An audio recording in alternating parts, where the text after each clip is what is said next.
Eibarren dauen sentimentua gaitxik eta historia egitxia gaitxik nik Eibarreatik apostatzen dut. Nik uste dut Eibar jokatzen dela gehiago bala bez baina. Gure egoera oso arriskutsua da eta Eibarrek nik uste dana egina daukala. Erabaki horra, bai, ez, izaleik asko, baina, bueno, torre ariako zentra eta partidu irabaztea eta astu jendiai asuntuak eta eurok konzentratuta. Giroa eta ez dut uste influentzarik izango duenik.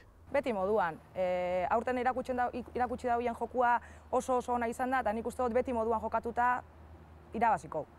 Nik ez nuke aldaketa handirik egingo. Momentuz kanpoan ondo egiten ari gara. Berdiketa izalik on bat, baina hobe irabaztia tolan ja presio gitzu dakau bat horren asterako.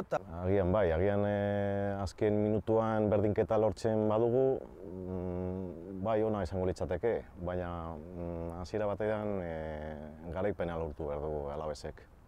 Nik uste dut 2-1 izalik ona. Konformatuko nintzateke azken minutuan 1-1 sartzea.